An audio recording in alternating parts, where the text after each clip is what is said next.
What's up, filmmakers? This is Thomas from Keeping It Real in the Film World, where you will hear stories, experiences, and from filmmakers on their thoughts on making connections. Alright, guys, quiet on the set. Roll cameras. Enter Alyssia Dujmovich Dodson. She is an actress and acting coach who has worked with some well known talents like Susan Sarandon, Richard Dreyfuss, and Kerry Russell. When things look bleak as an actor or actress and the rejections are just piling up, take Alyssia's advice on some other ways to measure success when going for the part of your dreams. Alyssia dropped a ton of nuggets of information in this episode. I even heard from her dog Lucky for a few seconds. Here she is now, the one, the only, Alyssia Dujmovich Dodson. Instagram is cool for me, but TikTok, I'm learning how to be a little creative Oh and yeah. trying to get my Toastmasters club on there. Think of some By the time you creative figure videos something we out, can though, it's do. like there's another one. Yeah.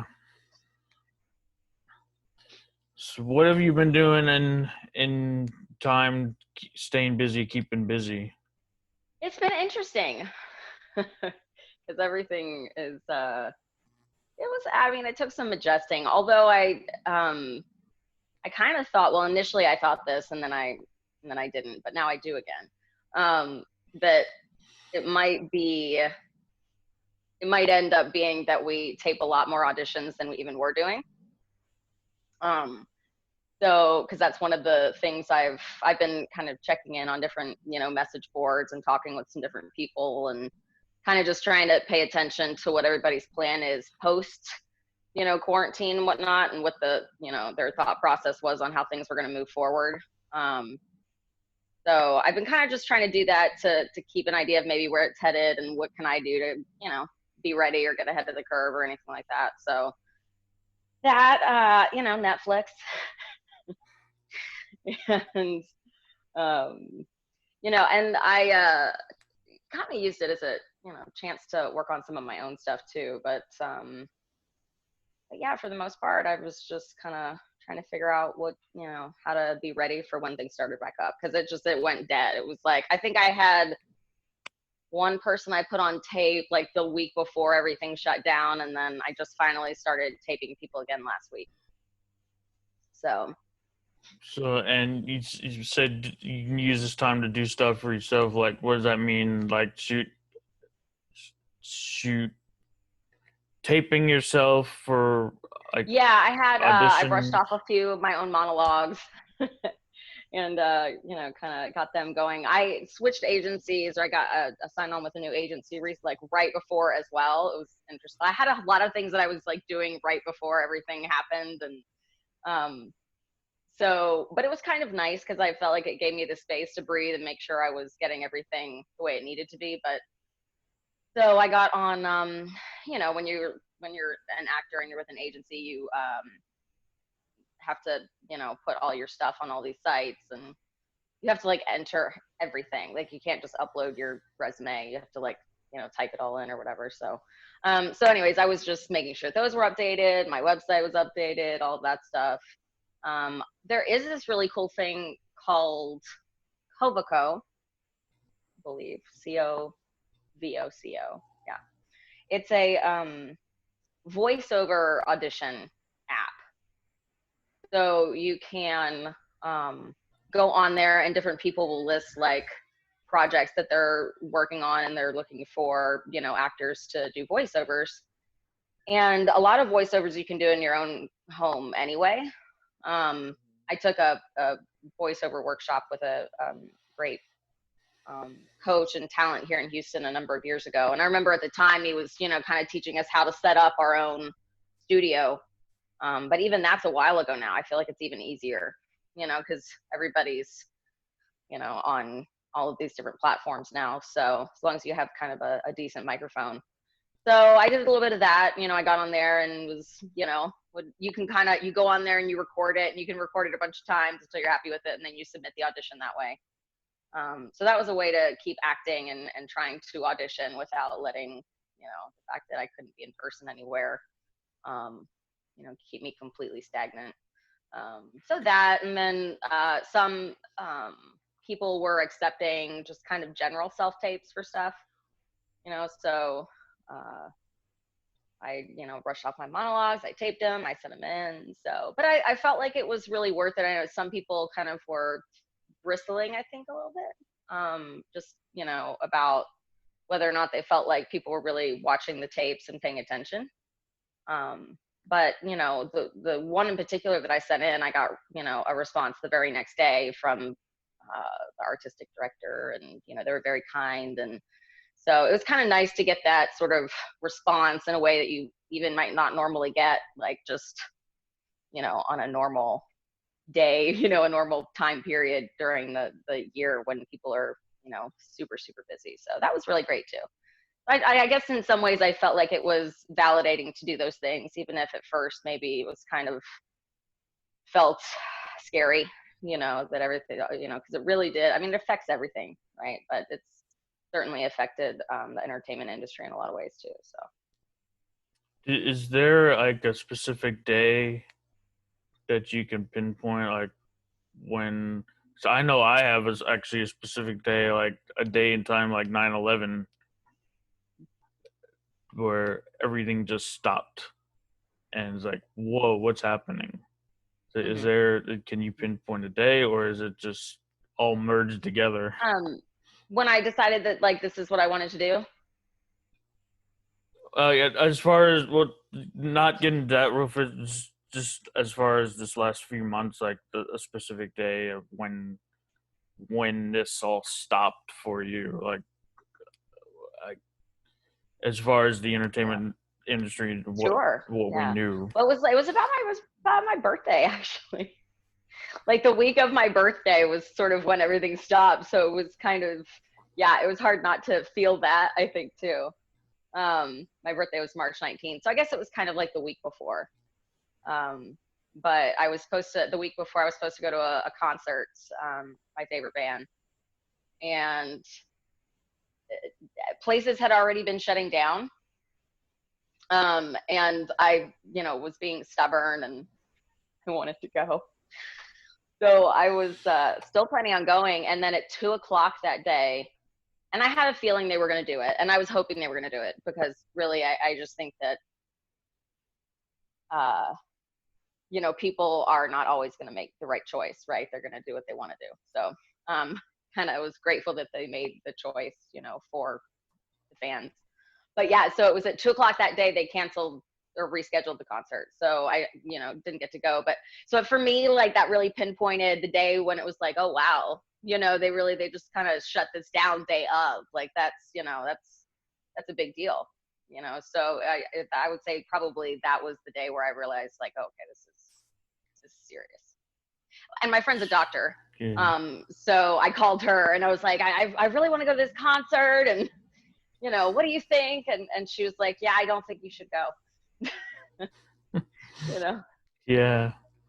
all right. Like for So yeah. me, like when I'm in the sports area, so Mm, sports was like the first thing of the league, especially the you're NBA. right. They were Yeah. first to go. March 11th was that day for me. It was like that night. Yeah. We had a bunch of games, but one game still ended up playing out, and then Mm, it was stopped after that day yeah. for the rest. Yeah. That's about right. Cause I was going to say it was March 12th for me. So I think it was like that very next day. Yeah. It's definitely interesting. I saw one of those funny videos or whatever. And it was like a bunch of guys like gathered like to be watching football, except it was like bowling TV. It Mm-hmm. was like how everybody gets together and cheers for sports, and all the sports shut down, and somebody like hits some pins down, and they're like, yeah. So I Anyway, know you're in a bit transition when it comes to just your name. So like I don't think I shared this clip where I got these series of questions from you about finding your purpose in 5 minutes. hmm. And the first one is, who are you? What in your name? Just your name. Who are Yeah, you? of course, yeah. I'm Alyssia Dujmovich, Dodson. um, my name, I've changed my name so many times. because I started acting when I was very, very young. And my first manager was like, yeah, you can't use Dujmovich. It's like too hard. Can't use it. So I ended up having a stage name for a while. And then when I got to be an adult, I was like, screw that. I like my name. It's unique, So I kind of like took it back, but that's why I said I'm trying to like streamline all of it, because I feel like I've got 3 or 4 different versions of my name out there. But We say, well, we know who you are now. What do you do? I feel like I'm a Renaissance woman, but I'm an actor. Aren't we all right now? This is like a kind of a Renaissance rebirth. Yeah, we all got to kind of reconfigure everything. I'm an actor. I'm an actor at heart. I try to do what I can, but living in Houston, we don't have, obviously a huge market. So I have also kind of, found other things to do, that's sort of within that sphere that makes me happy, that I enjoy doing. So I also coach acting. I put actors on tape for auditions. I've been a casting assistant a bunch of times. I've worked as a PA on set. I do standardized patient work where I, act like I'm a patient for medical school students. So I do all sorts of things, but it's still all in the, realm of what I do. Yeah.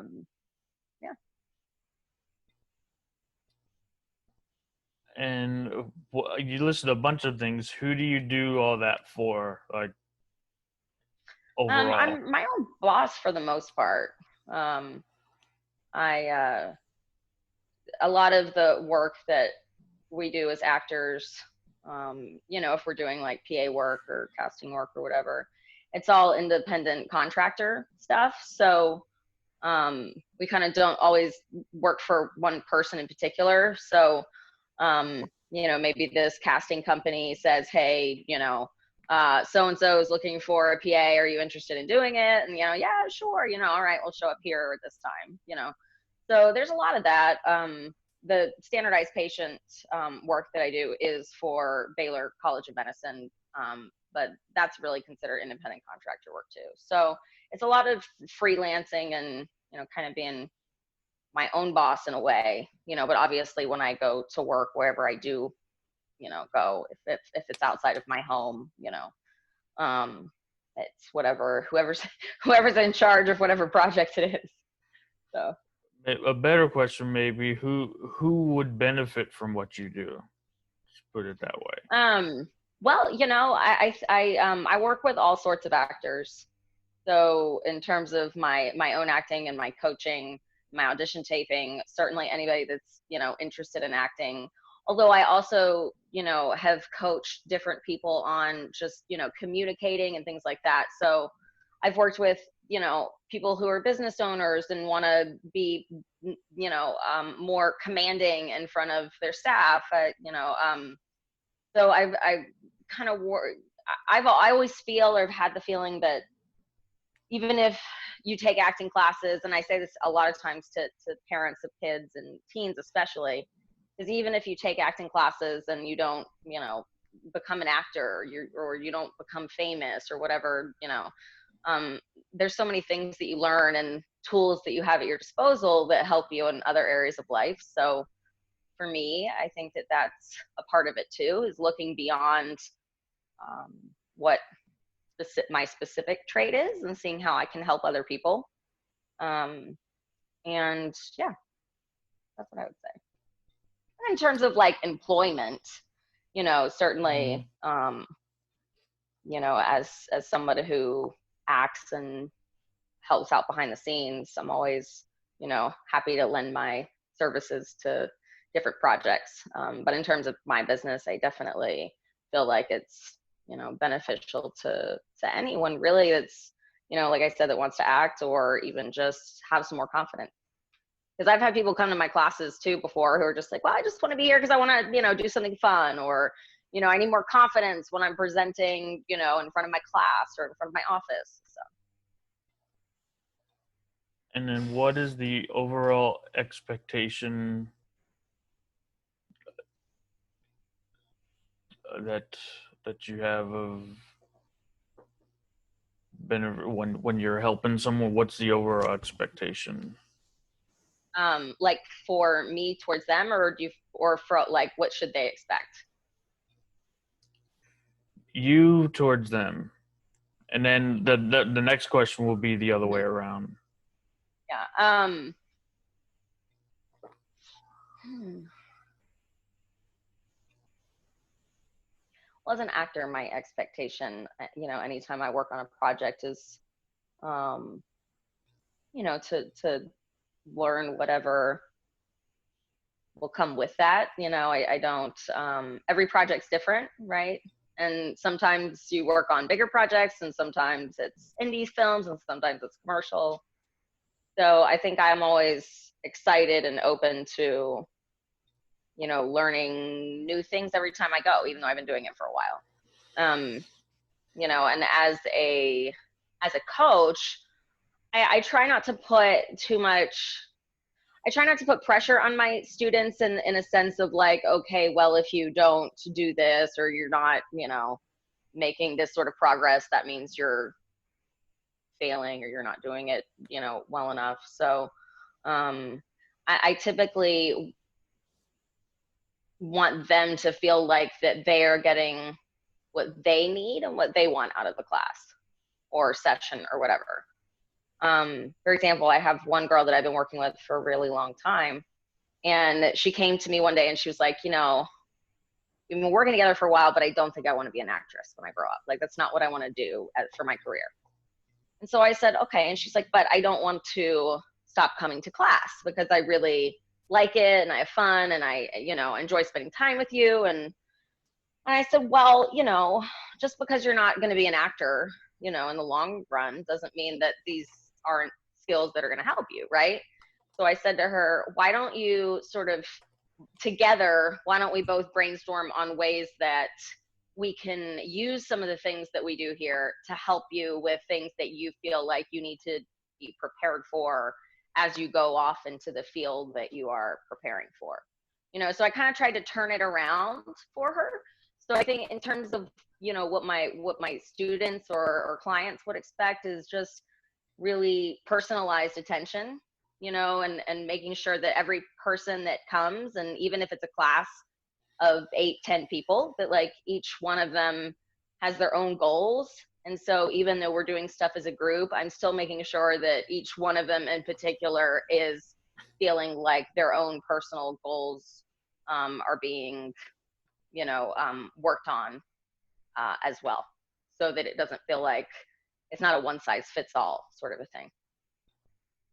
And then the second question, that the last question of the series, as an acting coach, as a coach, what's the expected behavior, change of behavior of who you coach? Um, behavior, Like inspiration, you inspired to take action. What action? What's um, the expected behavior of change? yeah, I think that I don't think it's any secret that the business has evolved a lot because with, all the streaming services, YouTube, just all of the many ways that you can put yourself out there and put your work out there. So, I feel like young actors especially, but anyone that's in the business you can't pretend like that's not there. So I also encourage them to do their own stuff, you know. Um, make a TikTok video, right? And or let's make one during class, or so what I want for them to do is to sort of keep their eyes open, be paying attention to what's going on, um, and then look at how, like, what they might want to do to take part in that or to further their acting in ways that they hadn't thought of before. Ultimately, just making an effort, outside of the classroom. Because if you do want to be an actor, nobody's gonna come banging your door down. You've got to really want it yourself. So if I give a script to somebody and I'm, or to people and I'm like, all right, I want this memorized when you come back to class next week, I'm going to hope that it's memorized. And you're going to be able to get more out of it if you do those things. I don't get angry when that doesn't happen, and I try to be understanding. But for me, the important thing is, well, what did you do this week? To try and further your career or investigate further into it to decide, hey, is this what I want to do? So, are you submitting to your own auditions? Are you watching TV shows? And I can't even tell you how many actors or, students that say they want to be actors, when I ask them what they, like to watch, how many of them don't watch things? And that always is strange to me, because I'm like, well, you don't watch anything? No. I'm like, okay, well, you don't need to be a couch potato, but you should probably watch, some of the stuff that's being done right now, so that if you get an audition for it, especially if it's like a local thing, so if you're auditioning for something and it shoots locally, but you haven't watched a single episode of it, that's just being a little bit, I don't know, irresponsible or lazy, I guess. So learn yeah, about just that they're keeping their pulse on things and they're doing something during the week, is even if it's not something that's big, just as long as they're still honoring that. So you saying definitely learn about the local stuff that's happening near you, Mm-hmm. and familiarize yourself with that. Right. Because you never know, like, however long a production like that can go on for. Right, They may exactly. call for a new season, when we're new lucky characters. enough to get a project that shoots here, because that in and of itself is like, oh my goodness, then hopefully you're, you know what you're auditioning for and you've watched some of it. Switch gears a little bit for a quick moment and go into some positives here that I like to bring in to touch on. What are you excited about today?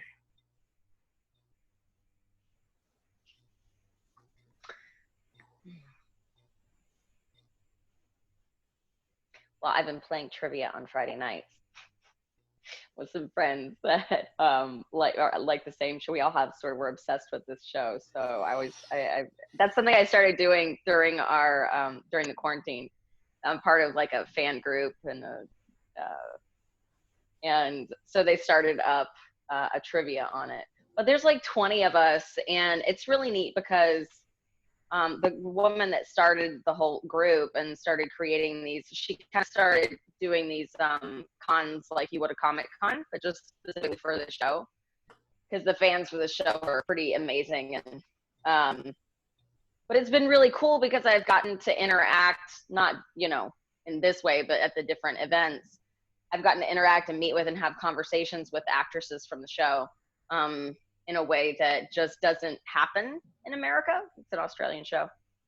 And that's been really amazing. So I'm always excited about that. And anytime I get to talk about it and, delve deeper into that world, it makes me excited.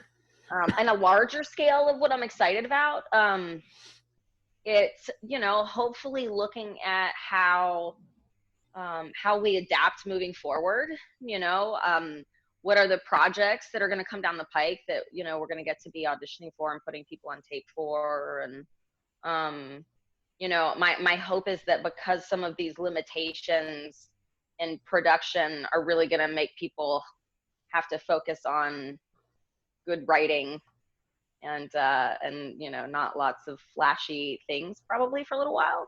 And so my hope is that also benefits the business and the quality of some of the productions that will, stay on board, because pilot season was cut short. So I feel like a lot of shows are going to get a little bit more time to kind of develop already occurring storylines and things like that. So So even though it was kind of disappointing, sort of the way the season went, the pilot season went, I feel like in the long run, it's probably going to be beneficial, and so I'm excited about that for sure. I was trying to bring up like with an ongoing story there with introduction of new characters instead of a new series, just bring in a new character or two.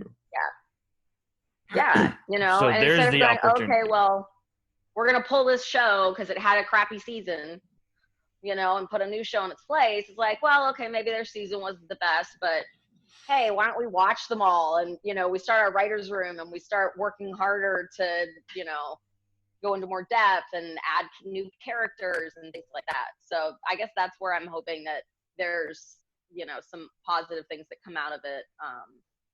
You know, I think it's taken a long time for the industry to adjust to all of the streaming stuff and all of the ways that people watch things now, you know, because I feel like there was still a significant amount of time where they weren't taking into account those numbers, and lots of good shows were canceled, probably prematurely, when maybe now they wouldn't be, you know, had they really been taking all of it into account. So I feel like this is in some ways an extension of that too. And by all means, they're getting the attention now. Yeah, exactly. What are you grateful for? The opportunity to do it, you know. I don't think that, and you know, I'm not famous, obviously, but the fact that I can be involved, get to be in projects that are, you know, showing, you know, in the movies or on television, that I get to, you know, do what I love in some capacity, as much as I get to do it, I think is certainly something I'm really grateful for. You know, there's always that like running sort of joke or cliche that, you know, all actors are waiters, and I love waiters, but I just did not, and I've been a waiter, um, and, you know, worked in the service industry there. And, but at the same time, I didn't necessarily like want to agree that that was the only option, right? Like I wanted to, you know, so for me, I didn't move to LA. So it was like, okay, well, is it possible for me to participate in this business and still act and still do stuff, even though I'm not, you know, in the hub of where it's happening? And can I do it without having to do something that doesn't necessarily feed that creative passion that I have? And me being from actually from Houston, I've been in Dallas for the last few years working with the sports region. I've noticed maybe not such a big market in film as you kind of want it to be, but I've noticed, and what I'm doing, I was part of a meetup group that met every month down Mm-hmm. in Houston downtown. We met at a pretty good restaurant actually downtown, right in Midtown. When most of the time I feel like when people talk about the industry, you know, here in Texas, or, you know, and they're like, oh, well, it's a small market, like they're referring to the sort of like the triangular Austin, Dallas, Houston area, right? You know, so most actors, Mm-hmm. and if you're not from here, like if you haven't been acting here already, like I have a couple students that actually moved here from LA, and were sort of, okay, you know, asking me what's the market like here, what's it like to get an agent here, what are the expectations? And so of course I kind of jumped into talking to them about like, well, you know, really you're not just working in Houston. You're working, you know, you're expected to go and audition and travel and go to callbacks in all three of these cities. On top of that, it's really the whole Southeast region. So, you know, we're talking New Orleans and, you know, Atlanta too. And if you say you don't want to do that, you know, I mean, yeah, it's fine. But because it is a smaller market, the agents are wanting you to want to do that anyway, right? Because they're not going to make as much money if you're not willing to go to these auditions and callbacks and stuff in the other cities. So it, you know, it definitely is a different way of having to be, as opposed to if you were like in LA or in New York, where you're auditioning pretty much within your, you know, radius of where you live. Whereas here, it's just a lot more, there's a lot more travel involved just to audition, you know, not even to have any guarantee that you're going to book it and then make money, you know. And so that can be challenging too, you know, especially if you don't have a job that's flexible. And that was the other thing for me too, is that, you know, and that's why so many people who are actors have historically waited tables, because it's a flexible type of thing, right? Like, and if you get an audition, ideally you can, you know, have somebody go in for you and cover for you. But that's why for me, I was kind of looking at what are other things that I can do on my own, where if I have an audition, I don't have to ask permission, I can just do it, you know. But it's definitely a different way to be that a lot of times people from those bigger markets are definitely not used to and probably don't love, you know. But I'm like, dude, if you're in LA and you're sitting 2 hours to get from point A to point B, surely you can do it here to get from Houston to Austin. Same thing. So you already mentioned audition. How important is to just audition and the number of auditions to just, if you just Yeah, go I on mean, one it's, you and know, say, oh, I'm an actor, but how important is the audition? I think it's really important. I think it's important because um, audition, I don't really know that I've ever met an actor that's like, I love auditioning. You know, it's this really strange situation that's high pressure, you know. So you're going to this situation where, like, in your mind, you're saying to yourself, like, oh my God, I have to do good. I want to get this, especially if you really like the role, right? Or, you know, you're wanting to prove yourself to your agent, you know, whatever. You sort of go in there and you're expected to do this. Not to mention that, like, and I talk about this a lot of times with my students too, there's so many things that you have to do sometimes that feel weird and unnatural, you know, and then I'm supposed to make that look believable, right? Like if you're doing, you know, the example I'll usually give when I'm teaching is like, okay, well, if you're in Jurassic Park and you're auditioning for Jurassic Park, like that dinosaur is not really there, you know, like in your audition, but you've still got to like scream and react and act like that dinosaur is right there, you know. And even though, because you'll have some people like, oh, well, once I get it and I'm on set or whatever, you know, and I'm like, oh, really? Are they able to, you know, did dinosaurs make a resurgence? You know, you're on set, it's not going to be any different, you know, except there'll be more people and there'll be a green screen, you know. So, but, you know, all in all, the challenge of auditioning is hard in and of itself. So if you're not doing it a lot, you're out of practice, just like anything else, right? And it's like a muscle, you know. And I think too, a lot of actors sort of, at least initially, have this inherent, I don't want this to sound bad, but this inherent like desperation, right, to like book work because they want it so badly. Yeah, you said the And high people can smell pressure. that. Yeah, you know, they can like feel that off you, like, oh, I hope you like me, you know. So I think that is another challenge Yep. of auditioning, that the more that you do it, the less that sort of comes off of you, you know. And you can just kind of walk in there and, you know, hey. I've found that it is not wrong that a lot of times when it's a role that somebody doesn't really, not that they don't want it, but that it's not like, you know, their dream role or something. It's like, just, you know, whatever. Those are the ones that people book. Because they don't go in there like with any sort of, you know, oh, I really want to get this. It's just like, yeah, they go in there and they do it. Next thing you know, they get the job, you know, because they weren't pushing it. So yeah, I mean, auditioning, it's just,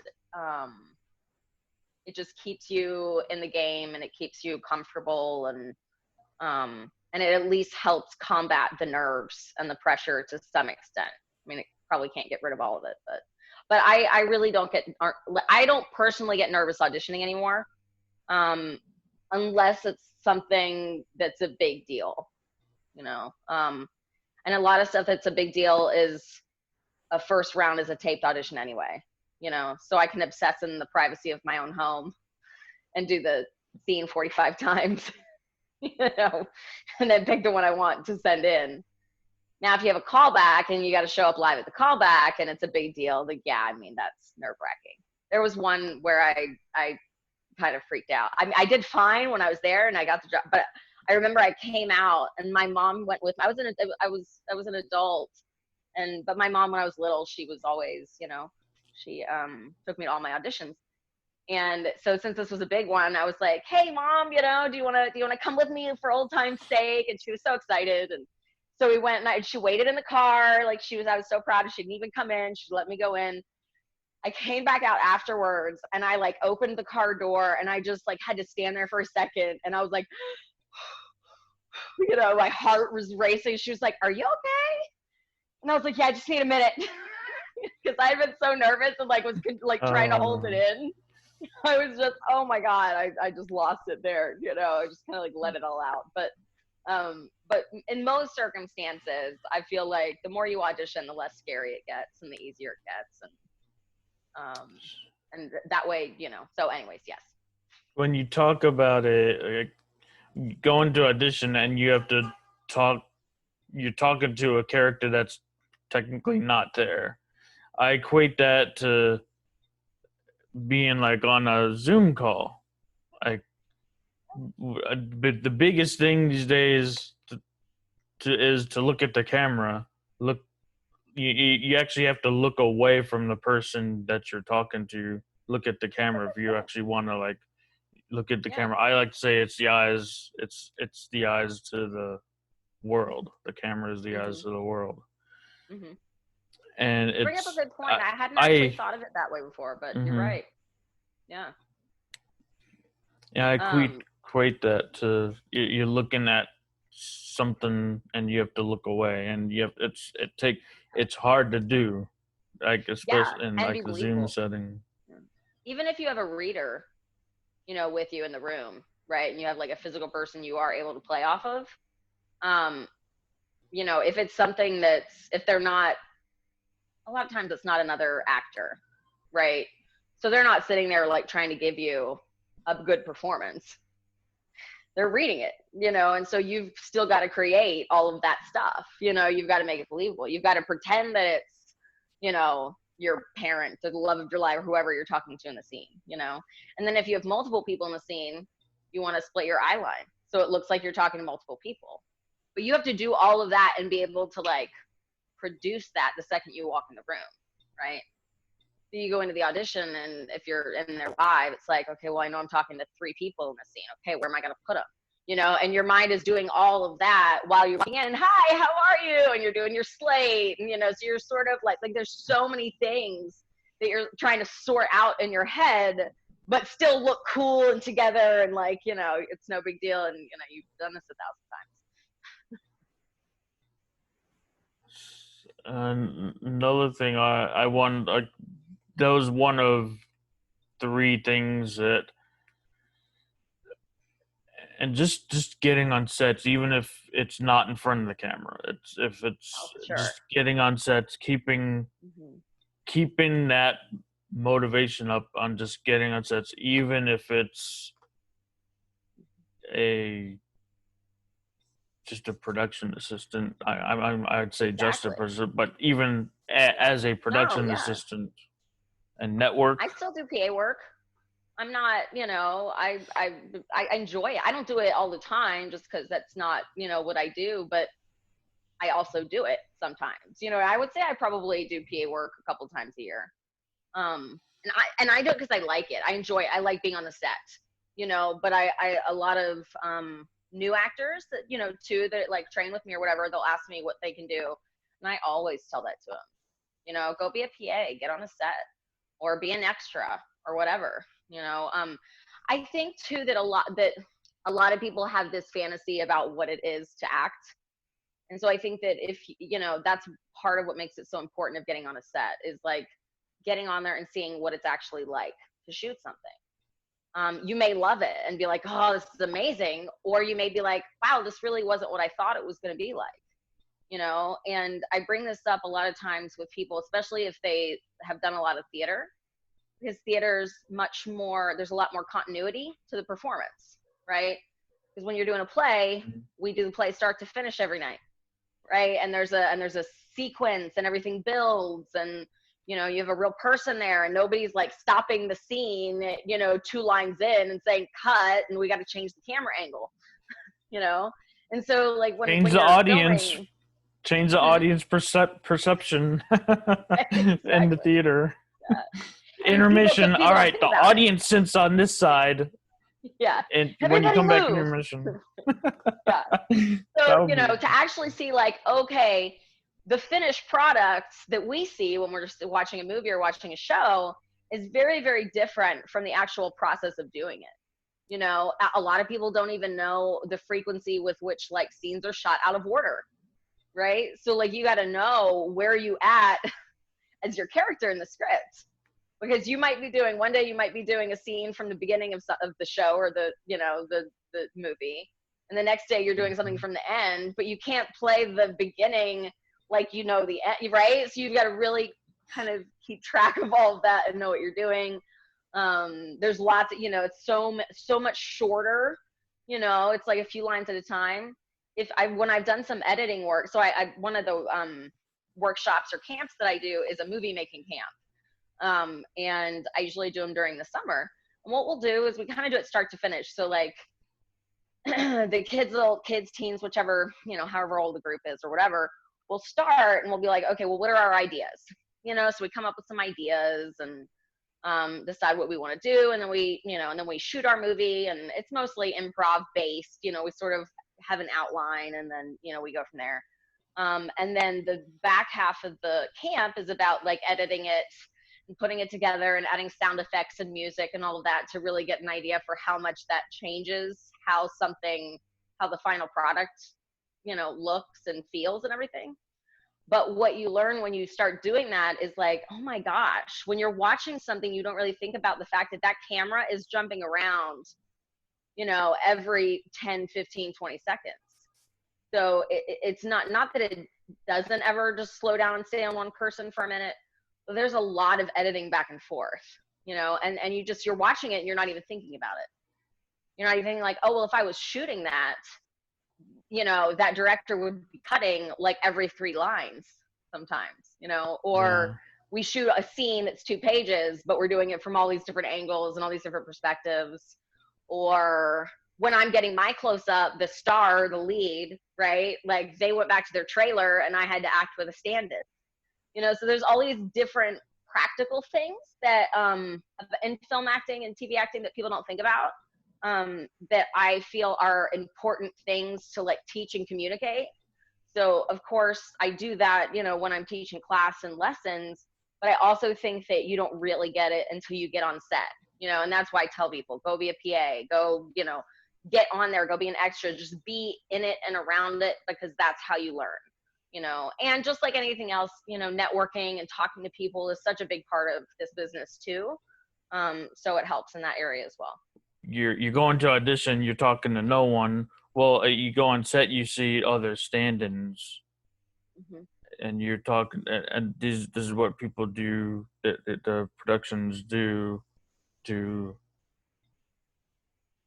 It may not be the actual person playing that role, but you actually will have a person there, which give it a whole different vibe. Yeah. I was doing a film with somebody who's a well-known actor, and we did it from a zillion different angles, and we finally, like my close-up was the last shot of the day. And it really wasn't his fault, truthfully, that he really had, like, there wasn't much he could have done. But the close-up, they, you know, set up a dolly, and then they, you know, had the camera come on the dolly and zoom into my face during the shot that they were trying to get. Well, in order to get the shot, like, they had to be where he was, you know? And so the thing that I was reacting to all day was now gone, so he went back to his trailer, and it really wouldn't have mattered anyway, because I had to, so then I'm having to react to something that's not actually happening, on my big moment, right? My big close up, like my moment is like, okay, well now I've got to pretend. It's basically like the audition again, you know? And then I've got the camera coming at me, and I've been doing this my whole life. And I apparently, my eye kept going to the camera and looking at the camera. And I obviously I wasn't doing it on purpose. I didn't even know I was doing it. And they're like, you keep looking at the camera. And I'm like, I know I'm not, and yeah, but our eyes are trained to follow movement, right? So even if I started one place, as soon as that camera started moving, my eye would go to it. So we ended up having to put a sticker on something so that I wouldn't move my eyes. And I was embarrassed in the moment, but I still like to tell the story, because it's just, I didn't know that was going to happen, or even that I was going to do that, when I was getting my big close up, that I was, and it was yeah, right. So, yeah, so all sorts of things. I just think, I certainly feel like technique's important, of course, and all of those, things that you do in acting class. But I also think that it's important to learn how to be on a set and what to expect on a set. And definitely the best way to do that is just to be there.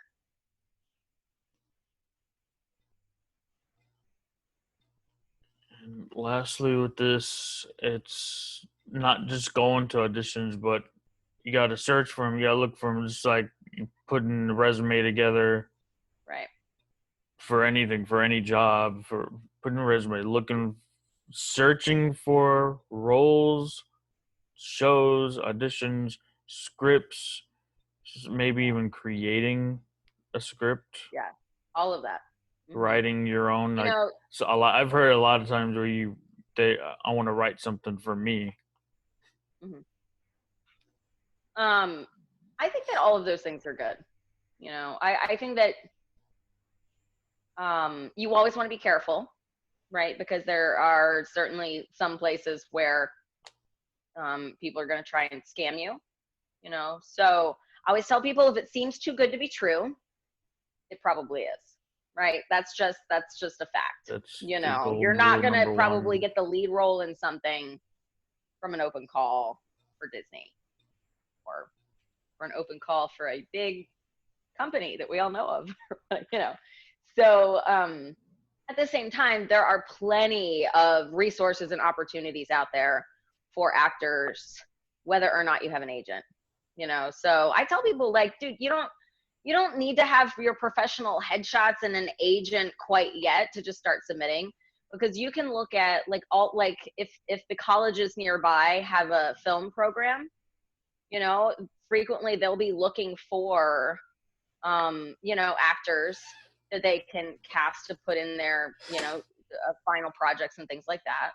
Right. So you want to find opportunities where you can have bigger roles, because once you get an agent and you start auditioning for, some of the more maybe known projects that you would, or commercials and stuff like that. But particularly if it's TV shows and films, early on, you're going to start auditioning for what we call 5 and unders, which means 5 lines or less, day player roles, So the nice thing about auditioning for student films, indie films and stuff like that is that you have a chance to get some larger roles, which, gives you experience. It gives you more stuff that you can put on your reel to market yourself. And so, yeah, there's definitely, and in terms of those resources, I have a bunch of them on my website, but we have the Texas Film Commission is great. They've always, they're always posting stuff there. Some of the stuff is paying. Some of it's deferred. Some of it's you'll get an IMDb credit and some food, and, so there's a whole range of stuff. So what I tell people too is, just be cautious, right? Don't do something that feels weird to you. But definitely get out there and start, putting yourself out there and trying. And then, like you said, yeah, making your own stuff too,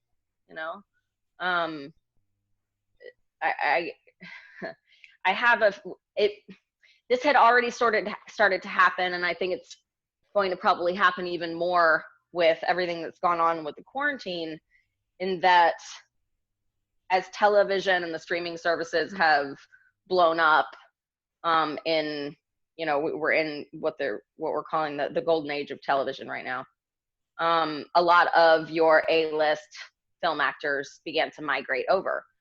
So the number of roles available for day player actors or actors that are trying to work their way up begins to lessen, right? Because you've got sort of the tier is shifting.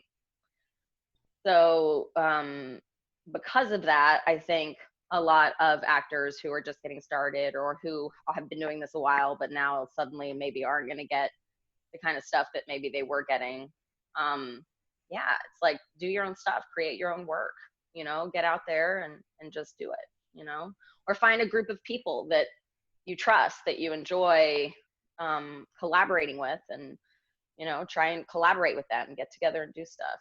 I mean, you see it too in Hollywood. You see that there's different cliques and different groups of people that sort of, maybe one person starts to, have some really good success, and they'll kind of, bring their, people along with them that they also have worked with and known for so long, so that's definitely something that happens on all different levels. And so yeah, just be out there trying to do it, looking for it, practicing. And then yeah, you can practice at home too. There's all sorts of places where you can download scripts, or I mean, I'll be watching a show, and if I see a monologue on a show that I love, I'll write it down.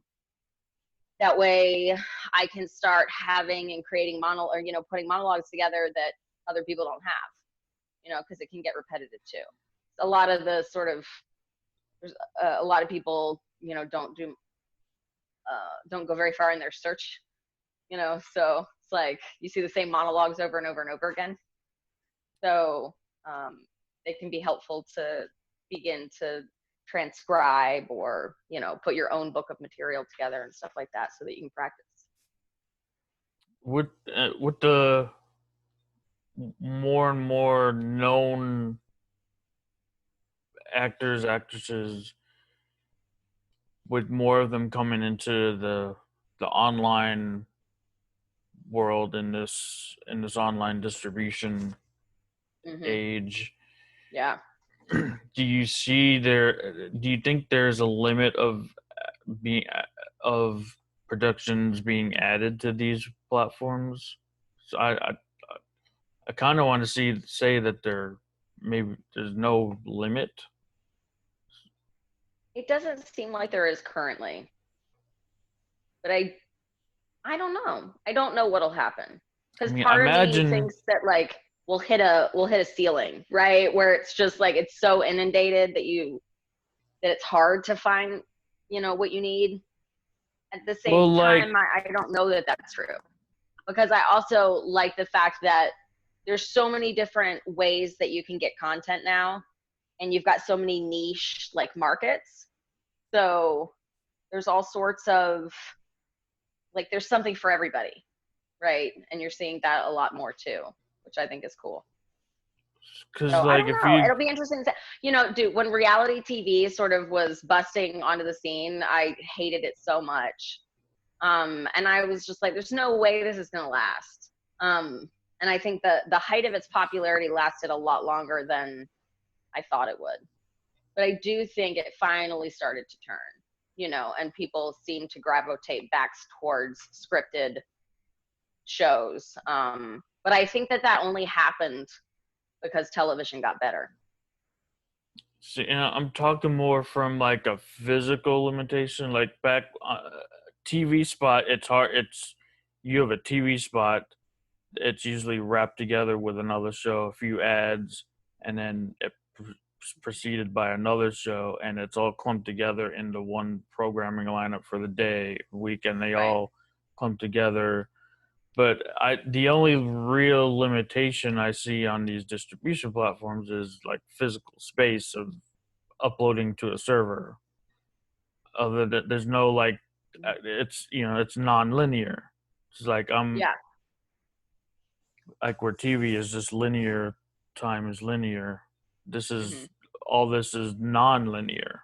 So as far as being on the timeline, there's I think the possibilities are, and then now even like you said, even I put somebody on tape for an audition yesterday that was for a Snapchat show, television show, like a scripted Snapchat show. And I was like, what? How are you even, like, I was just like, that's crazy. So yeah, I mean, I think the like you said, it's not linear. The possibilities are pretty vast. And it seems like people are embracing that. And yeah, there's Snapchat. There's you familiar with the Snapchat app? I As have how it it, but works. like I've used it with my stepson, but I haven't. This is I don't spend a lot of time. I'm very uncool. dude, like not to like purposely bring that out, but like it was there's this whole like secret background part of Snapchat where you can go connect with your friends, or there's this public sector section on Mm, the app, and that's where those gotcha. shows are. Okay. I Yeah, didn't know that. I really didn't. Like when she said that yesterday, I was like, really? Huh? You know, in my head, I'm going, how is that even possible? There you go. and it's like public. It's a public Facebook page, Yeah. or Facebook Watch has become a big thing. Another to Yeah. compete with YouTube. Oh yeah. Facebook Watch. I think they added a few Yeah. Yeah. It's like everybody's getting in things the game already. now. Yeah. Hmm.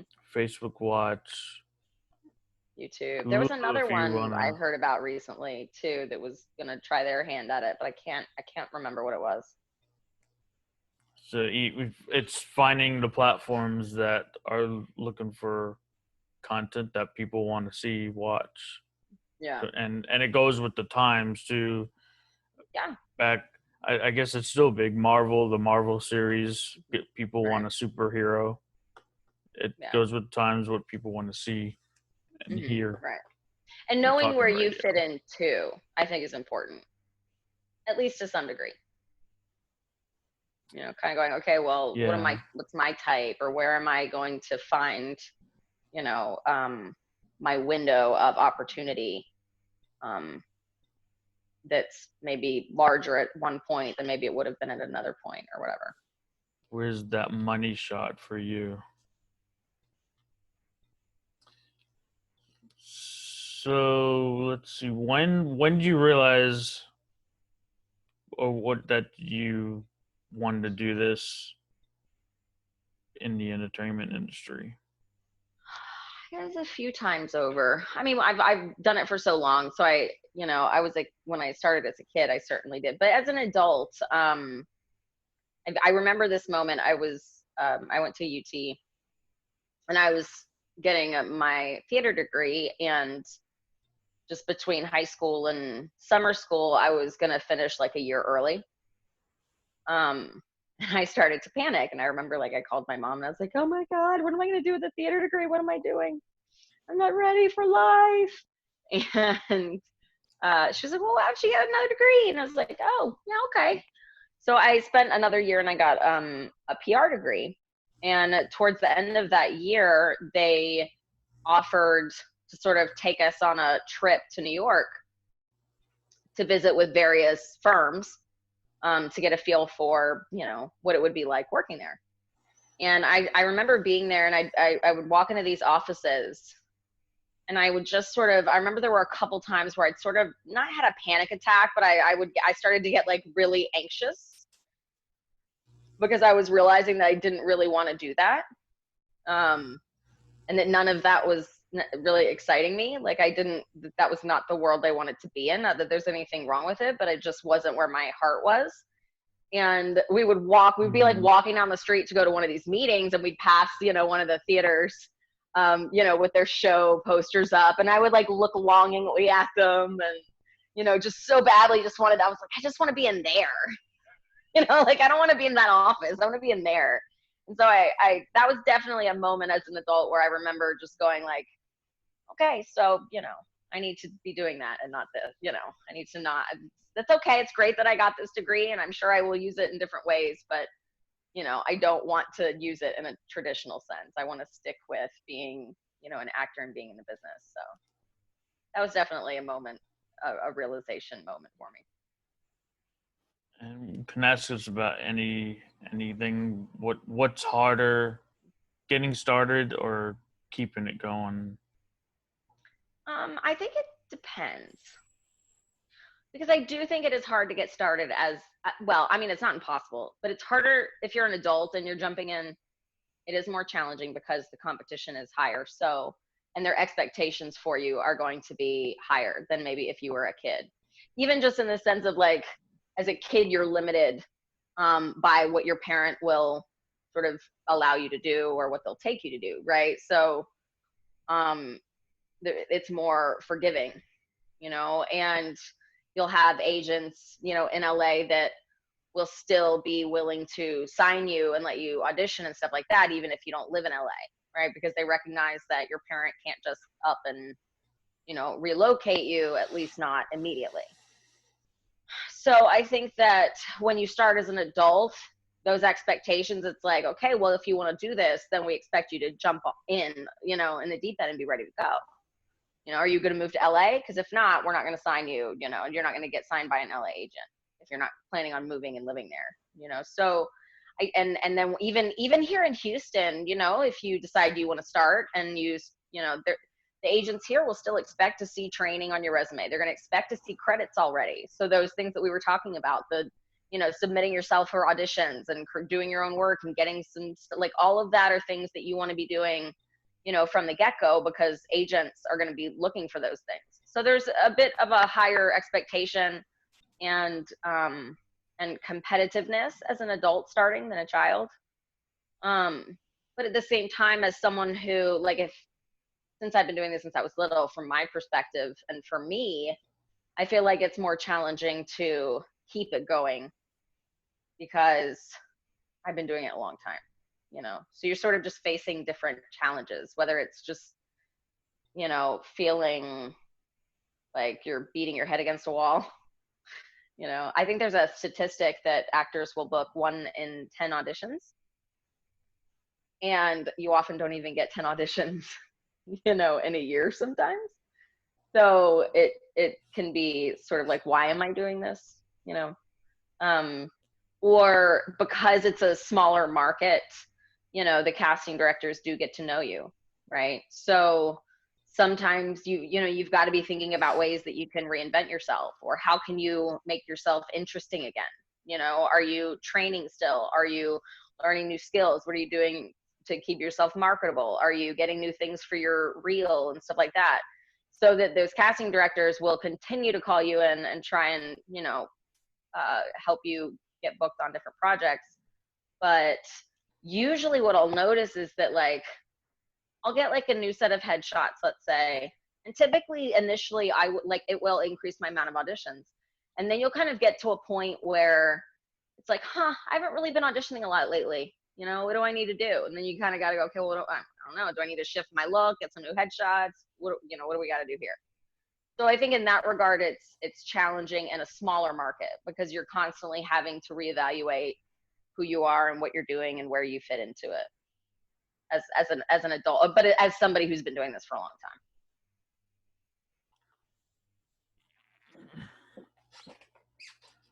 time. So the bit one.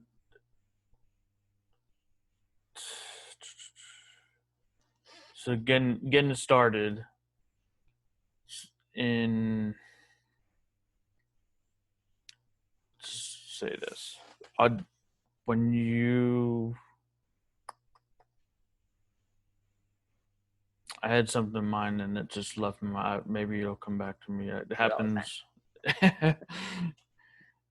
I know, but Was it a question about how to kind of get started, or what it's? We touched on. Well, I know I want to bring up the idea of the child stars and the parents who bring in these child stars in. How do we really know the child's interested, or because a lot of them just stay up That has been, probably one of the more challenging parts of what I do as a coach. Because I've worked with and met all types along that spectrum. And when I encounter someone who I can very clearly tell the child doesn't want to do it, not even just my inferring, like the child tells me they don't want to do it.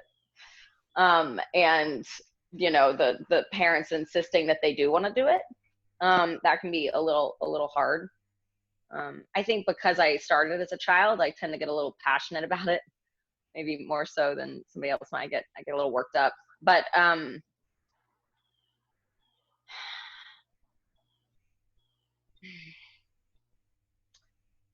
I think if the kid isn't, every kid's going to get tired or burn out sometimes and not want to practice or not want to learn the lines or whatever, right? So that's a normal thing.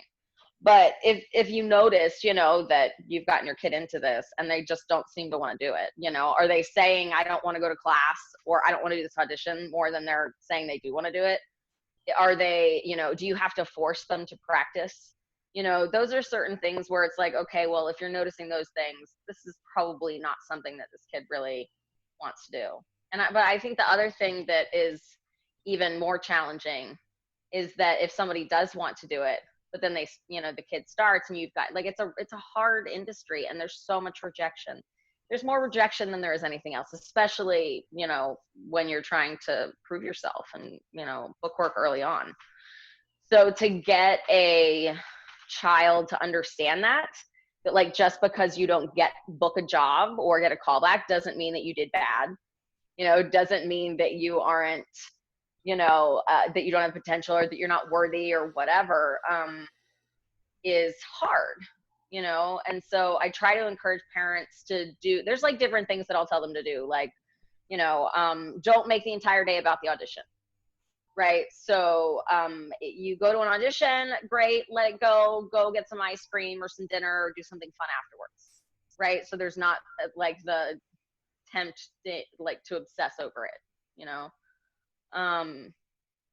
and kids don't really like to practice with their parents, and adults aren't really, like, the parents aren't always well, if you go to a live audition, you will not be allowed in the room with your kid, and so helping parents to understand that that's normal, and that it will be okay, right? That especially if you're working with reputable people and that they're trusted or whatever, that's okay.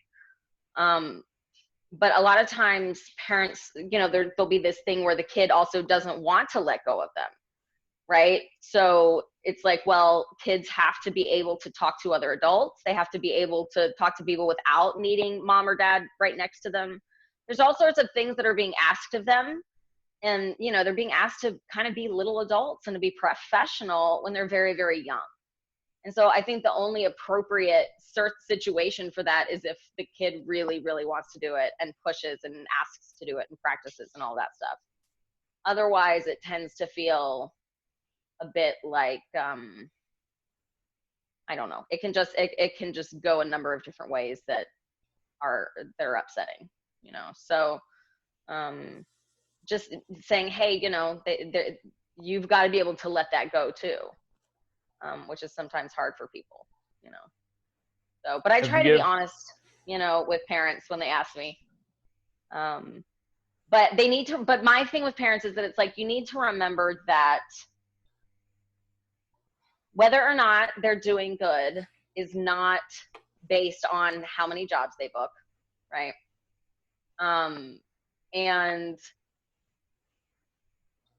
that they're there to be their support system and their parent, not their coach or their business manager, And even if a child doesn't say that it bothers them, like, we are always wanting our parents' approval, So frequently, like, if I'm taping with a kid and I'm reading with them and the parents, been insistent about staying, you'll notice that kids' eyes will unknowingly dart to their parent wherever they're at in the room, And so then that's what, I show it and I'm like, okay, yeah. So why don't you, you can step over there, let's just get out of eye shot at least. You can stay, but let's get you out of eye shot, because we're programmed that way. I mean, even as an adult, I will still catch myself sending audition tapes to my parents sometimes. Do you like it? So we're just sort of, it's like, it's in our DNA, so if you can understand that, then you also need to understand how, like, okay, my role is to, that was great, I'm so proud of you, hey, let's go get some dinner and, talk about something else, so that they can separate the two and that they don't equate the love and approval they're getting from their parent with how well their audition went or if they booked a job. That is upsetting. Is there something better that we can use you can use to measure the level of success instead of how many roles you book? Yeah. What's a better measurement? Mm-hmm. A lot of times I'll say for me personally, if I'm getting callbacks for most of the things, or I'm getting complimented and like, oh, maybe I'm not right for it, but hey, you did it, this was really good. Like,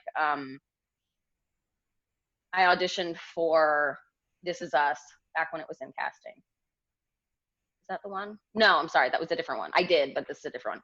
I auditioned for a show called Dietland. That's what it was. And I actually flew to LA and I got to, go and be in the room. And, after I finished, I remember the casting director said, gosh, you were really great. You had really good comedic timing. I really liked this and this about it, and really nice work, right? I didn't get it, but the feedback that I got and sort of the way the audition went for me, like, felt satisfying, so I didn't feel like it was a waste of a trip or a waste of my time. So that, that, and then, yeah, I do tell, like, are you getting callbacks? If you're getting callbacks, that means that they like you, you're doing well, right? Talent wise. There's so many other things that play into it. So to, like, book a job, there's so many other things besides talent that sort of have to line up. And then everybody has to agree that they all want you, so it's a lot.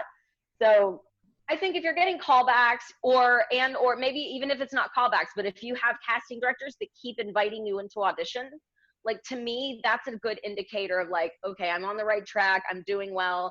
Because if they didn't like you, they wouldn't, and think you were good, they wouldn't continue to call you into audition.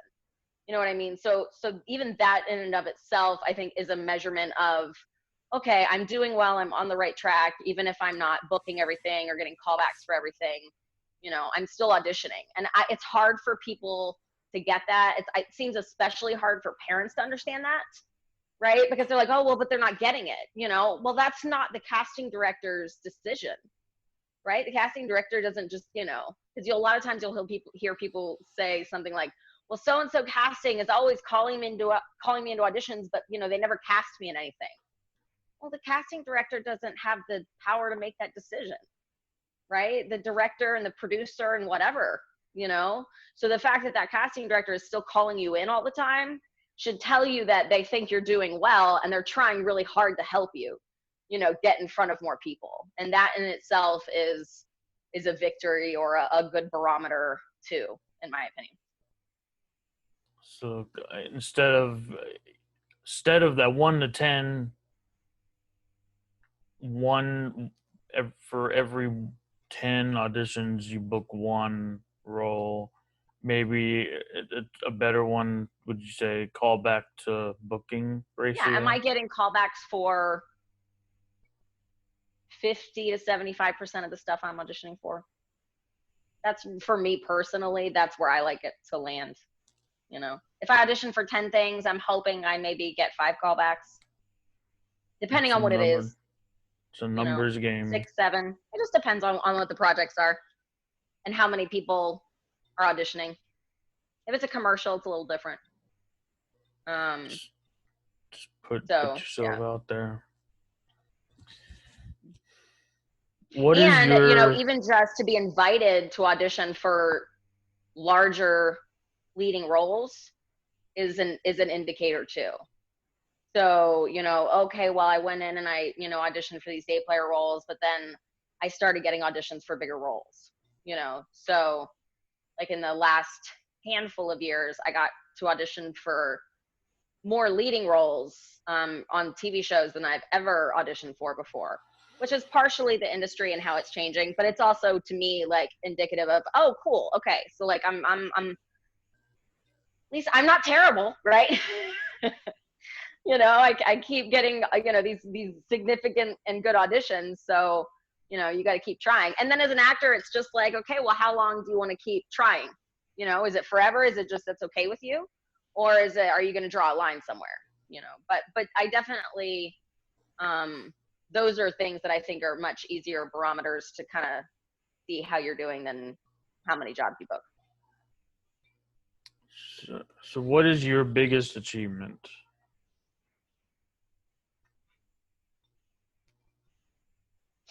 That's a tough one. Just because I think, there's all sorts of different types of achievements and Something different that's degrees. really memorable, something that you're proud of or memorable. That Well, I booked a movie called Leaves of Grass that starred Edward Norton and Susan Sarandon, Richard Dreyfuss, and Kerry Russell, and then it was also directed and starred an actor, Tim Blake Nelson. And it was like as an adult, it was the first thing I did as an adult. First role I got as an adult that was it was a big deal, just in the sense of like the film and who it was and who was in it. And Edward Norton was producing it too. So that was the callback where I kind of flipped out when I left. I remember driving because I didn't know who was going to be in the room, and I knew who was producing. So I didn't know if I was going to walk into this, callback room and get to meet him there, and as well as Tim Blake Nelson, who I, was familiar with his work too. So, but I remember when I got that call that I booked the job because I was in a hotel room. I was like in between living situations, and it was just like I was in the room and my dog was with me, and I remember getting the call and I was just, I hung up and I was kind of in shock initially, I think, and and then I kind of started screaming and jumping around and crying, and I was really excited. But when I went to the set for that, it was very surreal, because it did feel like one of those, even though it was a small part, it just felt like one of those really big moments where you're like, oh, this is one of those dreams coming true, And I think it's also really easy to talk yourself or let other people talk you down from things like that, right? Like, oh, well, it was just a small part or whatever, And sure, it was. But at the same time, that doesn't make it any less cool and fun and, an accomplishment. So it was a great experience. I remember the morning I was driving to the set. Any day where I get to feel like I'm, like a real actor is a good day, right? That was definitely one of them, So, yeah, that was really cool. That was a lot of fun. I had my own trailer, so I have like pictures of me outside my trailer. So as an actor, that certainly was one of the biggest moments, and I just really enjoyed that experience too. Because I got to be there for about 5 days at 3 different scenes I was shooting. So that was kind of neat as well, just to kind of be on that set for not just one day, but multiple days, and getting to kind of see how it all worked. And dude, man, they put in long days. That's something that nobody really talks a lot about. I think I was on set 14 to 16 hours on at least 2 of the days out of the 3 that I worked. And then it was like over a weekend. So there were 5 days total, but we were off on this one day. And they have to pay you, they pay overtime after a certain point. But they also, like, I got per diem for food, but I was never not there. So they're like catering at 9 o'clock at night. Like they're having to call catering to bring like a huge dinner over. So, you kind of feel like you're camping too, right? So anyway, so that one was a lot of fun. I really that was a big moment for me. Yeah, I've been on a few productions. One of them was 48 hour film festival for Dang, Houston, that's a lot. and we talked about shooting out of order, right? We shot the very last scene at 7 o'clock in the morning. I was actually DP of on that. uh, yeah, it's a lot. Or night, like all night shoots too. And we went from 7 a.m. all the way, I think, almost 1 a.m. Yeah, it's a It long was day. and our crew is smart too for 40-hour film anyway. That we Yeah. were we were handing them the tape as we were shooting more scenes, so editing as we go. I also think just as an actor, like when you get on a set, for me, I remember the like where all the trailers were set up when I was doing that. It was maybe like half a mile, from there to like where we were shooting. And they like to come and like drive you around in golf carts. And I'm just like, I can walk the half mile, right? So I would like try and walk, and they would like pull up to me in the golf cart, and they're like, get in the golf cart. And I'm like, I could use the exercise. And they're like, get in the golf cart. So like, you sort of, in some ways, that's a weird feeling, like when they treat you that way. And for me, it's especially because it's so clear when you're on a set, like how much harder the crew works than anybody else, any of the actors. And the fact that, that so much of the, like the recognition and the sort of, commercial acclaim goes to the actors, it always seems like a bit of an injustice to me, because everybody else is working so much harder, more consistently, right? Like the Grip didn't get 3 hours to chill in his trailer and read a book, but I did, So it's like it's I think it if you're a good human being, you don't let it go to your head. It's really important to just be appreciative and really get to learn like what everybody else does and how hard everybody else works to put it together. It's truly a collaborative effort, in which the actor is one small cog in a very big wheel, Well, as being respectful of time, I feel like we're just touching the surface of the ice with all the stuff. I have a lot more stuff to that I can like go into and Sure, yeah. start a conversation on. But I would like to summarize everything we talked about so far, Yeah, and absolutely. come up with maybe three of the best tactics that Mm-hmm. someone starting out, if they take, that, that guarantee at least that keep them self-interested and keep them motivated to move on to the next audition, going and just I would keep. say, um, no, I would say when you're wanting to get started, be a student of the world in a way, right? So in terms of like creating characters and being an interesting human being too, watch other people, take notes, make observations, um, learn how to do new things, make yourself the type of person that's interesting, because um, that makes you a more interesting person, and probably a better actor. I think do it and get on as much, get on sets, participate as much as you can, and however you can, so that you can learn and grow and network and talk to people, and have a real actual concept of what it is to do this, and then go after it.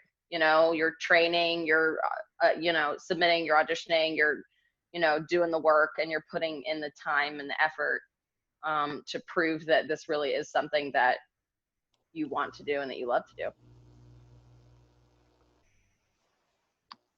And where can we find the work that you've done?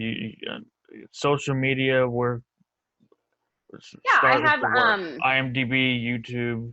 Vimeo. I'm my well, I have on my website I have both my coaching and my acting sort of all kind of intertwined together. So you can see like clips from different things that I've been in. I'm still uploading them. I haven't gotten them all up, but I'm almost there. I've got a good few of them up. But then I also have the website on my website. I try to, I have like a resources page that actors can go to where it can show them different places they can get auditions or look for monologues, get scripts to practice. I've got my social media page where you can, visit I have a YouTube channel.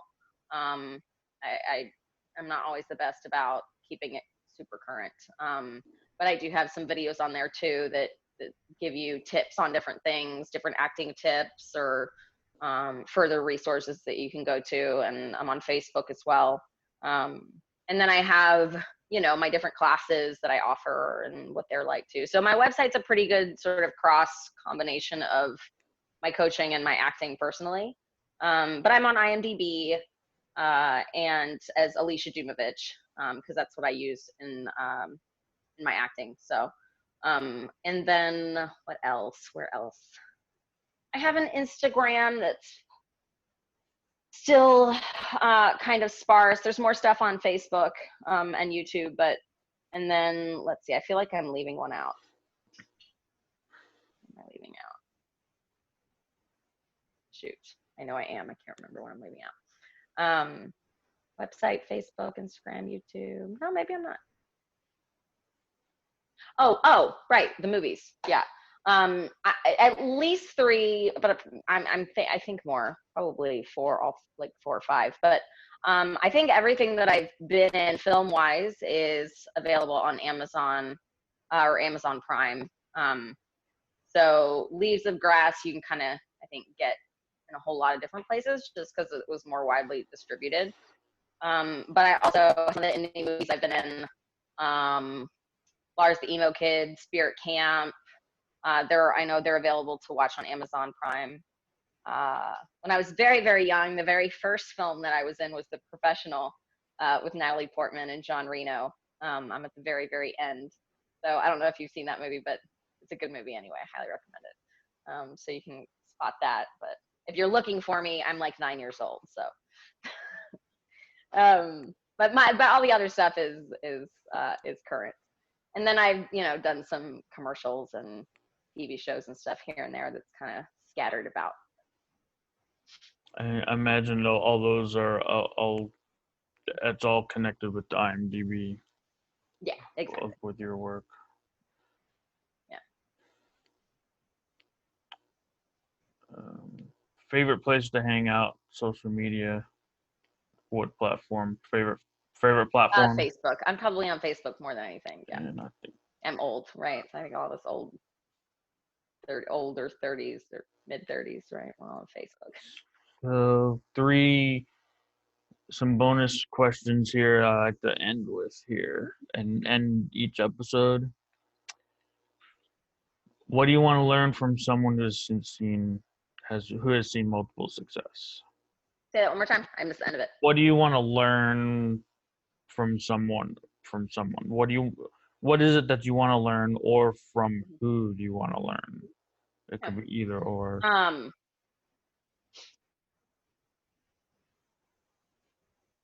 Anytime I admire an actor, I always am interested to know their process.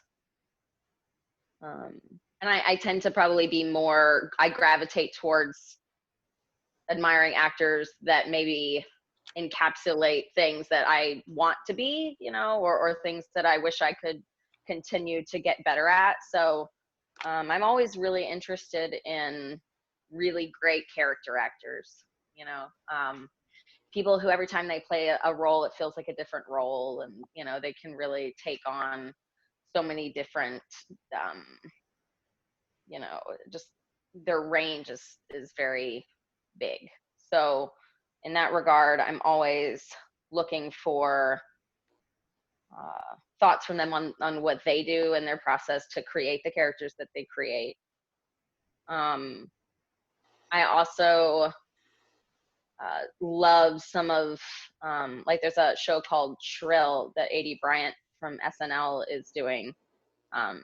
They just released the second season, and the third one just got commissioned.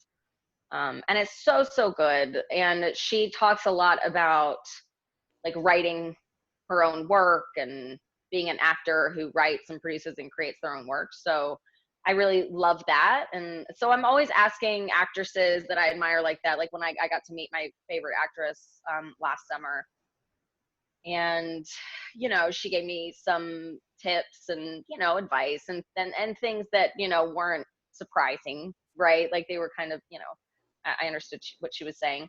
Although one of the things that she put emphasis on that I don't think we really emphasized very much in our film training in the United States.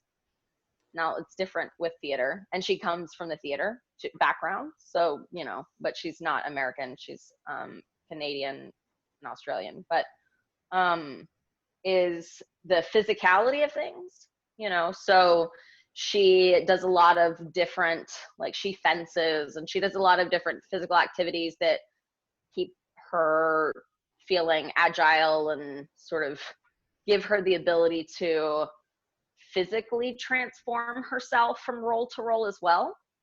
So that was a really great nugget of advice that I got from her. But yeah, if I got to meet with, if I were talking to A.D. Bryant about her show, and just even when I was talking to Pamela Rabe too, they said, yeah, it's great to have more roles that for women, and more opportunities. But the only way that can continue too is if we've got people, writing and producing and directing that are, specific. And speaking about women, since I'm a woman, that's permeating through all of the areas, not just on camera, right? Because that's how we sort of create and develop all of our own stories. So I'm always interested in talking to other actresses I admire about those sorts of things. I don't know that was 3 things. I felt like it was 2. What else would I want to learn? Something like very practical that I always think would be, I'm always asking actors if like they come through and they've been in LA and they're passing through, and I'll say, when you're out there and you're taking class, do people ever address certain things that are hard to do in audition rooms or when you're doing a taping, like a fight scene or something that's very physical, stuff like that? And they really don't. So I think that's something that I'm always interested in asking other actors that are maybe, more successful or, that are, I don't know, a lot of them probably aren't auditioning anymore, but, how do you handle certain things in auditions that aren't easy to make it look believable? Like, I know it's a really specific question, but it's one that I always kind of come back to both as an actor and as a coach, so. What I'd like to call this what is your story? And it's long time from now, it's way in the future, you're in your perfect spot that you want to be in, wherever that is, the perfect age, and everyone's around you that you want around you. You're there, you've made it, you've done everything you wanted to do. What is that moment that day like? And describe What would maybe that look like what, for me? yeah, I the think I've ending to your long, perfect story. yeah, I think I've long wanted to be on television. So somewhere in that realm, whether it's, some sort of comedy or drama, I think for me, if I was somebody, I'm a big Grey's Anatomy fan. And somebody said yesterday, like, if you, on a show like that, or like Mariska Hargitay, right, on SVU, would you be the type of actress that would embrace like a 15, 20-year career as one character, and knowing that that's going to be how you're known forever and you probably won't do much after that? Or would you want to get off that train and, continue doing other things? And I really thought about that. And I just thought, you know, I mean, I don't know. I think it depends on like how old I was and where I was at and other things that I had done. But I'm somebody, I don't like change. Really bad with change.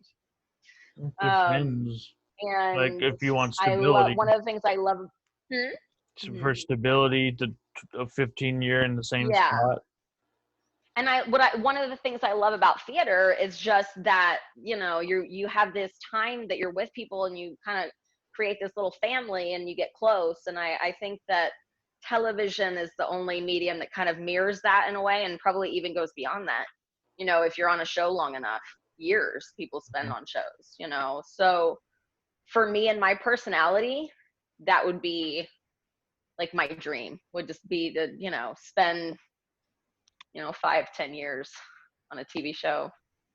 Um, but more specifically, I think I would love to do something where I got to be also a part of the creative development too, you know, and like I said, I'm really in love with the show that Adie Bryant's doing, but I just think it's great that she even was able to create that and make it happen. You know, it was like, okay, well, I see that this is, there's a void, right, of whatever this is. And so I want to create that because I think it will speak to more people than maybe a network would have realized 10 years ago, you know. And when I watched that show, I remember like after I watched the pilot episode a couple years ago, the end of the show, I was like laughing and I was crying and like all of these different things. And I was thinking about it afterwards, and I was just like, I'd never watched something truly where I felt like I got to see myself, you know, on, like, I just saw myself in this character and what she'd created. And I'd never felt that way before. And so I think it really touched me because I just thought I wanted to, I know it sounds weird, but like I wanted to thank her for that, for making that happen and for creating that. Because I had no idea that that void, that I felt that at all. I might have kind of known it, but I didn't really know it until it was like, wow, you know. So the fact that, I don't know, that she was able to sort of do that, and that gave me, you know, more hope for projects, you know, like that in the future. I think I would love to be able to pass that sort of thing along too, you know. So to be a part of the creation of something that is new and fresh, and inclusive, and makes people feel like they are understood, gives them a space to laugh and cry and, you know, feel gotten. I think that's, for me, that's why, hopefully that's why most of us do it, but I know that's why I still love to act. And before I go into this, I had to I I was contemplating bringing it up earlier, but familiar with this popular show Friends, Mm. Joey being an actor. I one specific show where where they he technically gets a call back for Days of Our Lives. Yeah. And he goes in and he goes in expecting that he's gonna have the part. It's like, well, I'm this guy such and such. I'm not auditioning for this. And he doesn't audition. He walks out. He storms out. And he ends up coming back to him. He's like, I'll do the audition. I'll do the audition. Like, Uh, should have done the audition in the first place. Can't always, mm-hmm. even if you had the role before. Yeah. Well, you know, I mean, I can't even tell. Look, I've auditioned for so many one-liner parts and small parts that have the most hideous character. Like, I'm gonna give you one. It was huge white trash Dairy Queen woman was one of them. So think that, but like many variations of, you know, sort of, you know, so to be able, and you do it, right? Like you do it because it's an audition. You're trying to, you know, build your resume. That doesn't It's mean just that a it's not character. frustrating, you know, that you're just like, seriously? right? Like, oh, you know, come on, you know. So you do it, It may and then actually be a hopefully very eventually you get to a point where you can create something that you love that's beyond that, you know. So yeah, I mean, you got to pay your dues, and sometimes it sucks or it makes you feel like, seriously, you know. So certainly my hope is that I can get to a point where, you know, that changes, right, you know, for me, for myself, but also just in general. some people, it may be hard to play the white trash type of person. I mean, It I have may fun with be them, dude. I can't even tell you how many like white trash gas station attendants a I've auditioned challenge, I for. should say, a good challenge that some people would look forward to. So, and give my final question: why is the film industry important in this world? I think that's a really great question, especially right now. I saw something somewhere that was on Facebook or something like that, where it's like, you know, when things happen in the world, right? Like, we turn to artists to provide, you know, comfort or familiarity or whatever, you know, to share with one another the human experience. So I think the film industry and television industry, um, in that way, is important because it helps connect us, you know, to other people and remind us that we're not alone and that there's other people out there that, you know, are having similar experiences. Um, so for me, that's why it's important, you know, that someone who might need to laugh that day gets, you know, laughs at something that, you know, an artist, an actor, you know, something that they've watched. So I think, yeah, just to really connect us as human beings, you know, and to remind us that we're not alone. And even though we all have our own lives and we have differences, um, the human experience isn't unique to, you know, one person. You know, we're all um, going through our own journey. And Yeah, so I think when we see that reflected back to us on camera, on screen, it makes us feel, you know, less lonely, um, but also hopefully is able to take you out of those, you know, whatever it is that you're feeling in that moment, and sends you back out into the world with that hope and that belief that, you know, you you know, we keep going, we, whatever it is, we get back up and we keep going. and it's especially right now you see all the public figures, athletes, Right. they're just like this, like we are together in the Zoom Exactly. in just a box by themselves, and Right. everyone's Exactly. doing this. Yeah.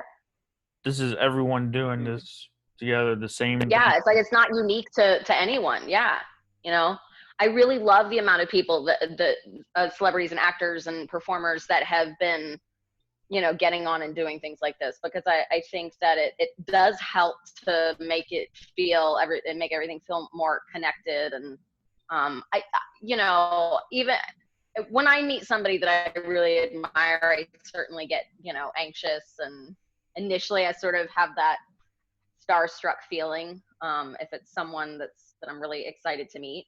But typically, after a few minutes of being around them and talking to them, suddenly all of that sort of mystique and, you know, romance and glamour, Yeah, whatever, like, it goes away, and now I'm just talking to another person, another actor, you know, another, and it doesn't, they don't seem so, you know,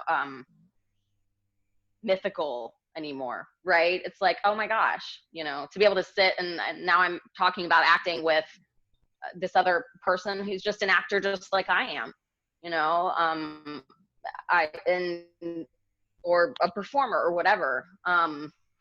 So I love that that's happening too, you know, to pull some of the celebrity out of it and to just connect with people. I think that's the point, a large part of why I think so many artists do what they do, you know. So I think it's great that that's happening now too. And I don't know, I personally do.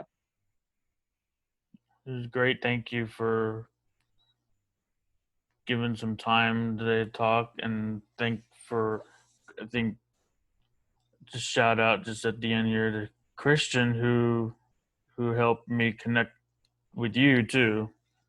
Christian, Oh, thank you. Yeah, Christian's great.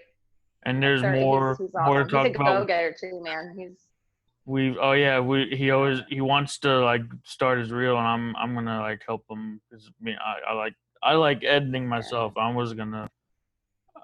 He asked me just today actually. He wants to get a reel started, and if I can help him with that. yeah. He's a good Great. guy. Yeah. We just scratched the surface of stuff. There's a lot of stuff that I skipped over, but in the essence of time, and there are other days, other talks. But Yes, yeah. I again, would love thank you. to sit down and talk to you, again. And thank you for inviting me. I really enjoyed it. It's a lot of fun. And I'm a talker, so dude, I'll talk for hours any day. I hope you enjoyed this episode. If you did enjoy it, please share this with your fellow filmmakers and friends and anyone who is stuck safe at home right now. And comment on why you liked it and what stood out to you. Be sure to check back here for weekly episodes and give a shout out to Alyssia. She is on Instagram and Facebook, and be sure to check out her webpage listed in the notes below as well as her IMDb. And let her know you heard her on the show. Also, let me know how I'm doing if you're listening on Apple Podcasts. Please give me a review and let me know what you liked or what changes I may need to incorporate. Thank you for listening and subscribing to Keeping It Real in the Film World. I hope you got some value from this episode.